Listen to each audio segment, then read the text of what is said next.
पावन पुण्य तिथि के अवसर पर आयोजित आज के इस पुष्पांजलि और श्रद्धांजलि समारोह के कार्यक्रम में प्रदेश सरकार में मंत्रिमंडल के मेरे वरिष्ठ सहयोगी उप मुख्यमंत्री श्री ब्रजेश पाठक जी, प्रदेश सरकार के जल शक्ति मंत्री और पूर्व प्रदेश अध्यक्ष श्री स्वतंत्र देव सिंह जी, लखनऊ की महापौर श्रीमती सुषमा खड़गवाल जी, महानगर अध्यक्ष आनंद द्विवेदी जी, विधान परिषद के सदस्य और पूर्व महानगर अध्यक्ष मुकेश शर्मा जी, मोहसिन रजा जी, रामचंद्र प्रधान जी, लालजी प्रसाद निर्मल जी, माननीय विधायक श्री अमरीश कुमार जी, आज के इस कार्यक्रम में उपस्थित भारतीय जनता पार्टी के समाज सभी पदाधिकारीगण और उपस्थित बहनों और भाइयों, आज भारत माता के महान सपूत एकात्म मानववाद के प्रणेता पंडित दीनदयाल उपाध्याय जी की पावन पुण्यतिथि है। पूरा देश उनका स्मरण कर रहा है। जो विचार दर्शन देश की आजादी के उपरांत स्वतंत्र भारत को पंडित दीनदयाल उपाध्याय जी ने दिया, वह नए भारत की आधारशिला बनी है। पंडित दीनदयाल उपाध्याय जी का जो कहना था वह कि देश की प्रगति का मापक ऊंचे पायदान पर खड़े व्यक्ति से नहीं, बल्कि सबसे निचले पायदान पर जो व्यक्ति पड़ा है उसके चेहरे की खुशहाली से की जानी चाहिए। उनकी सोच अंत्योदय की सोच थी। अंतिम पायदान पर खड़े हुए व्यक्ति के बारे में हमारी सोच क्या है, उस सोच को प्रदर्शित करने के लिए ही उन्होंने देश के स्वतंत्र भारत में एक नए जीवन दर्शन को, विचार प्रवाह को उन्होंने उस समय दिया था। और परिणाम क्या हुआ, भले ही उस समय की सरकारों ने उसकी उपेक्षा की हो, लेकिन आज आप देख रहे होंगे कि उस समय की सरकारें गरीबी हटाओ के बड़े बड़े नारे देती थी, लेकिन गरीबी तो नहीं हट पाई। देश में गरीबों की संख्या बढ़ती गई। आज आप देख रहे होंगे पिछले 11 वर्ष के अंदर प्रधानमंत्री मोदी जी के नेतृत्व में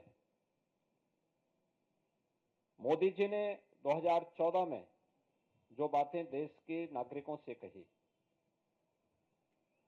उनसे जब पूछा गया कि वास्तव में भारत के विकास का रोड मैप आपके पास क्या है, उन्होंने एक शब्द में उसको कहा था, एक वाक्य में कहा था कि सबका साथ और सबका विकास का।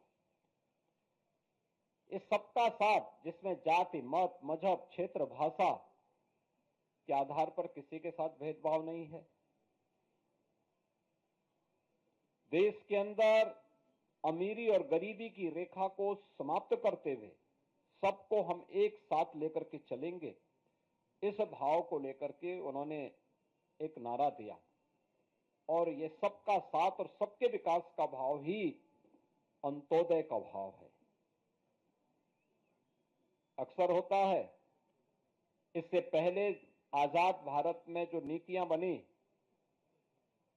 उसने एक बहुत छोटे से तबके को समृद्धि की एक नई ऊंचाई पहुंचाने में मदद भले की हो, लेकिन एक विराट विशाल तबका ऐसा था जो अभावों से जूझ रहा था, बुनियादी सुविधाओं से जूझ रहा था,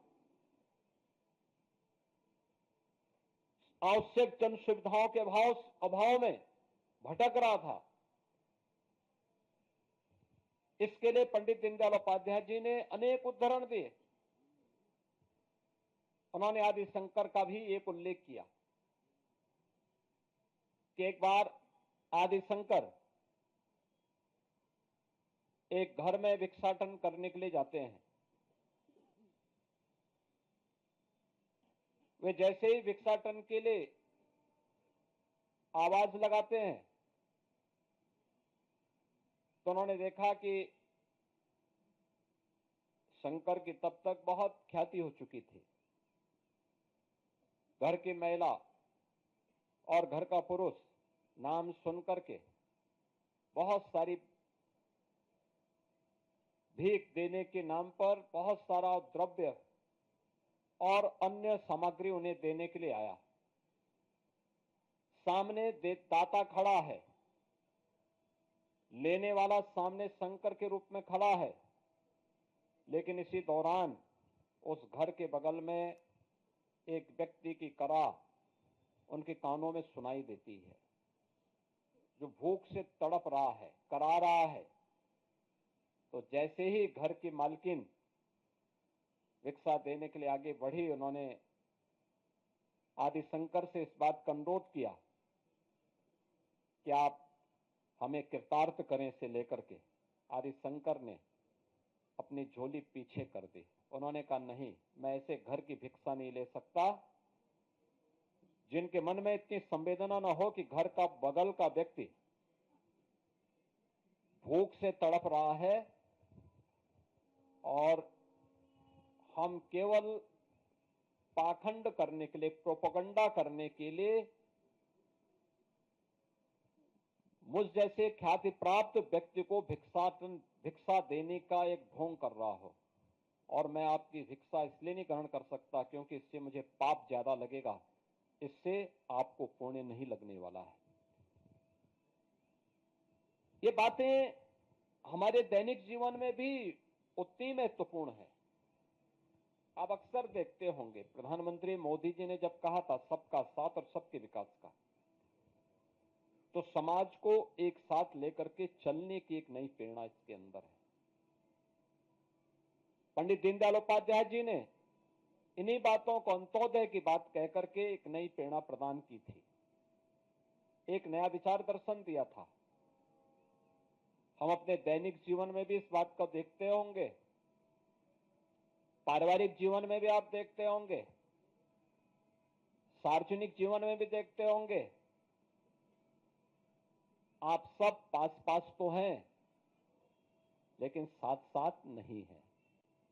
और जब भी व्यक्ति पास पास तो होता, तो एकांकीपन महसूस करता है, डिप्रेशन का शिकार होता है। व्यक्ति का व्यक्तिगत डिप्रेशन हो या समाज का डिप्रेशन, ये अपने आप में एक बीमारी है। इस बीमारी से उबरने का एक ही मंत्र है, और जिसे मोदी जी ने बहुत स्पष्ट शब्दों में कहा था, सबका साथ और सबका विकास का। ये सबका साथ सबका विकास पंडित दीनदयाल उपाध्याय जी का मंत्र है, और आज उस मंत्र का ही कमाल है कि देश के अंदर 4 करोड़ गरीबों के मकान बन गए।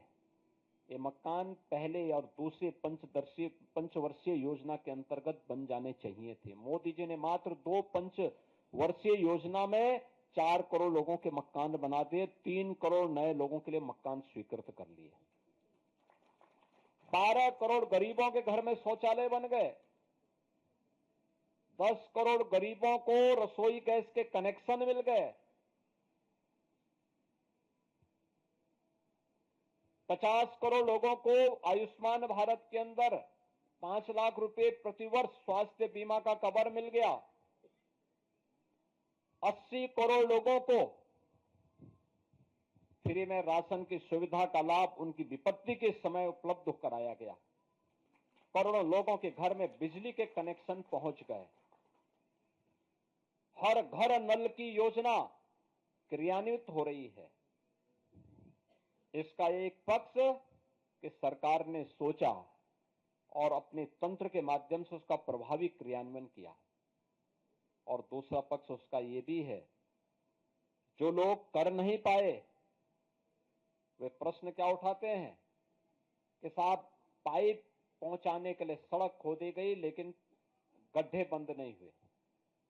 भाई पाइप खोदने के लिए, पाइप पड़ने के लिए सड़क तो खुदेगी ही खुदेगी। और याद करना, कोई भी नया निर्माण बिना तोड़ फोड़ के नहीं होता है। जब टूट फूट होगी फिर उसका निर्माण होगा, तब नया निर्माण आपके सामने फिर आएगा।